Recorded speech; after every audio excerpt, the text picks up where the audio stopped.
সালামু আলাইকুম। দেশি মুরগির বাচ্চা আমরা কচু মুরগির নিচে ডিম দিয়ে ফুটিয়ে থাকি, কিন্তু বর্তমানে অনেকেই দেশি মুরগির বাচ্চা টিকাতে পারে না। হয় শরীর থেকে পাখা বড় হয়ে যায়, পা শুকিয়ে যায়, দাঁড়িয়ে দাঁড়িয়ে ঝিমিয়ে মারা যায়, বিভিন্নভাবে দেশি মুরগির বাচ্চা মারা যায়। আমাদের সমাজের মানুষ মনে করে কুচু মুরগির নিচে অনেক বেশি ডিম দিয়ে যদি বাচ্চা ফোটায় তাহলে তারা অনেক বেশি বাচ্চা পাবে। এটা তাদের ভুল ধারণা। আপনি অনেক বেশি বাচ্চা ফুটিয়ে লাভ কি যদি আপনি বাচ্চাই টিকাতে না পারেন? যে কারণে দেশি মুরগির বাচ্চা টিকে না, আজকে আমি হাতে কলমে যুক্তি সহকারে বুঝিয়ে দেব এই ভুলগুলোর কারণে আপনি আপনার দেশি মুরগির বাচ্চা টিকাতে পারছেন না, আপনার দেশি মুরগির বাচ্চা মারা যাচ্ছে। অনেকে বলে বুঝতে পারি না। আপনি যদি টেনে টেনে দেখেন তাহলে কিছু বুঝবেন না, না টেনে শেষ পর্যন্ত দেখুন, ইনশাল্লাহ উপকৃত হবেন। নিয়ে এসেছি নতুন আরেকটি ভিডিও। আজকের ভিডিওতে আলোচনা করব যেই কারণে আপনারা দেশি মুরগির বাচ্চা টিকাতে পারছেন না। আমাদের সমাজের অনেকেই দেশি মুরগির নিচে 15টা 20টা 25টাও ডিম দিয়ে থাকে।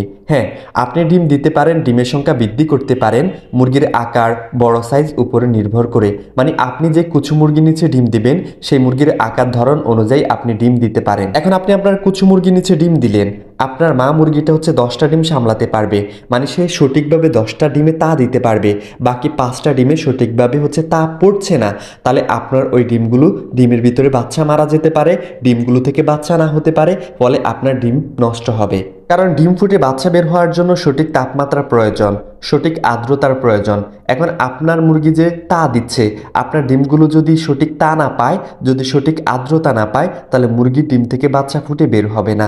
আমি ধরে নিলাম আপনার কচু মুরগির নিচে যতগুলো ডিম দিয়েছেন সেগুলো থেকে বাচ্চা ফুটে বের হয়েছে। দেশি মুরগির সুস্থতা, দেশি মুরগির রোগ প্রতিরোধ ক্ষমতা বৃদ্ধি, দেশি মুরগির বাচ্চা ভালো থাকা সবকিছু নির্ভর করে হচ্ছে তাপের উপর। আপনার যে কোনো মুরগি, তাপটা হচ্ছে গুরুত্বপূর্ণ।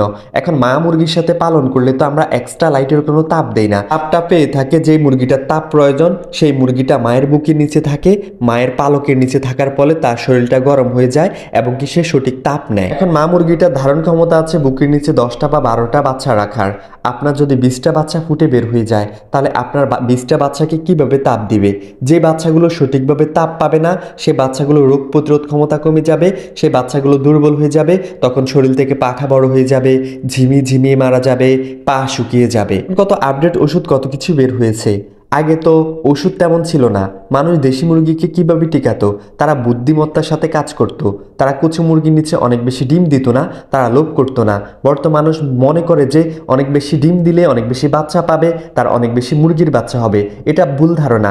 আপনি বাচ্চা ফুটিয়ে লাভ কি যদি বাচ্চাই টিকাতে না পারেন? তাই সবসময় চেষ্টা করবেন কুচু মুরগির নিচে যদি 12টা ডিম দেওয়া যায় তাহলে আপনি 10টা ডিম দিবেন। সবসময় কম দেওয়ার চেষ্টা করবেন, তাহলে বাচ্চাগুলো অ্যাকুরেটভাবে ফুটে বের হবে, আপনার বাচ্চাগুলো টিকে যাবে। আমি আবারও বলছি, আপনার কচু মুরগির সাইজ অনুযায়ী ডিম কম বা বেশি হতে পারে, কিন্তু সবসময় চেষ্টা করবেন যতগুলো আপনার মুরগির বাচ্চা সামলাতে পারবে তার চেয়ে কম ডিম দিতে। এরপর আমরা মারাত্মক যে ভুলটা করে থাকি, যেই ভুলের কারণে আমাদের মুরগির বাচ্চাগুলো ছোট ছোট হয়, দুর্বল হয়, রোগ প্রতিরোধ ক্ষমতা কম হয়, সেই বিষয়গুলো আলোচনা করার আগে একটা রিকোয়েস্ট, ইউটিউব চ্যানেলের নতুন দর্শক তারা চ্যানেলটি সাবস্ক্রাইব করে সাথে থাকবেন, আর যারা ফেসবুক পেজ থেকে দেখছেন তারা পেজটি ফলো করে সাথে থাকবেন।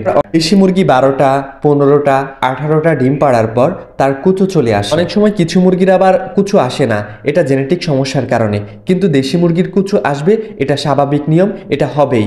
তো আমরা যে ভুলটা করি, ধরেন এই মুরগিটা নতুন ডিমে আসছে, সে ডিম পাড়া শুরু করেছে, তো একটা সময় ডিম পাড়া শেষ হলে সে কুচু আসবে, তো আমরা মনে করি মুরগির ডিমগুলো তো 20 ডিম, আমরা হচ্ছে কুচু মুরগির নিচে দেই, তাহলে আমরা বাচ্চা পাবো। আমরা এই ভুলটাই করে থাকি। মুরগির প্রথম সালানের ডিম দ্বিতীয় সালানের ডিম একটু ছোট হয়ে থাকে। ছোট মুরগির বাচ্চা রোগ প্রতিরোধ ক্ষমতা কম হয়ে থাকে, অনেক সময় দুর্বল হয়ে থাকে প্রথম সালানের ডিম দ্বিতীয় সালানের ডিম। তো আপনি চেষ্টা করবেন সব সময় তৃতীয় সালান চতুর্থ সালান এগুলো থেকে বাচ্চা ফোটাতে। এগুলোর বাচ্চার গুণগত মান ভালো হয়, বাচ্চা খুব স্ট্রং হয়। মুরগি মাত্র সবে ডিমে আসছে, সেই ডিমে যদি আপনি কুচু মুরগি নিচে দিয়ে দেন, সেগুলো থেকে যদি আপনি বাচ্চা পান, ওই বাচ্চার গুণগত মান তেমন একটা ভালো হবে না, কারণ বাচ্চাগুলো ছোট ছোট হবে, বাচ্চাগুলো রোগ প্রতিরোধ ক্ষমতা কম হতে পারে, বাচ্চাগুলো দুর্বল হতে পারে। তাই সবসময় চেষ্টা করবেন দ্বিতীয় চালানের পর থেকে যে ডিমগুলো পাবেন সেগুলো কুচু মুরগির নিচে দেওয়া, আর প্রথম চালানের যে ডিম দ্বিতীয় চালানের যে ডিম সেগুলো আপনি খেয়ে খেয়ে ফেলবেন, এটাই উত্তম। সবসময় চেষ্টা করবেন যেই মুরগিটা আগে থেকে কুচে বসেছে, অভিজ্ঞ, সেই মুরগির নিচে ডিম দিয়ে বাচ্চা ফুটাতে। কারণ অনেক সময় নতুন মুরগি যেটা সবে মাত্র একবার দুইবার কুচুতে এসেছে, তারা সঠিকভাবে তা দিতে পারে না, তারা সঠিকভাবে তা দিতে সক্ষম না। তাই চেষ্টা করবেন এইভাবে মুরগির নিচে ডিম দিতে, তাহলে আপনারা ডিম থেকে ভালো বাচ্চা পাবেন, আপনাদের বাচ্চা টিকে যাবে, মারা যাওয়ার সম্ভাবনা হবে না। বিশ্বাস করুন, দেশি মুরগির বাচ্চাকে টিকাতে তেমন কোনো ওষুধের প্রয়োজন হয় না। প্রয়োজন হচ্ছে সঠিক বাচ্চা নির্বাচন করা, মানে কতগুলো ডিম দিবেন, কতগুলো বাচ্চা ফুটাবেন, যেন মা মুরগিটা ভালোভাবে তাপ দিতে পারে সেদিক খেয়াল রাখবেন। আর খাবারটা গুরুত্ব দিতে হবে দেশি মুরগির বাচ্চাকে। আমরা ধান, চাল, ভাত অনেকে দিয়ে দেই, এটা করবেন না। কমপক্ষে 1 থেকে 35 দিন পর্যন্ত সোনালী স্টার্টার ফিড দেবেন।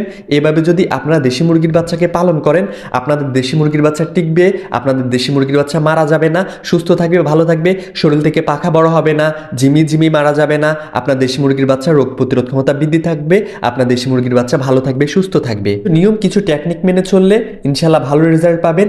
আপনি যদি রুলস না মানেন, আপনি কখনোই সফলতার দ্বার প্রান্তে পৌঁছাতে পারবেন না।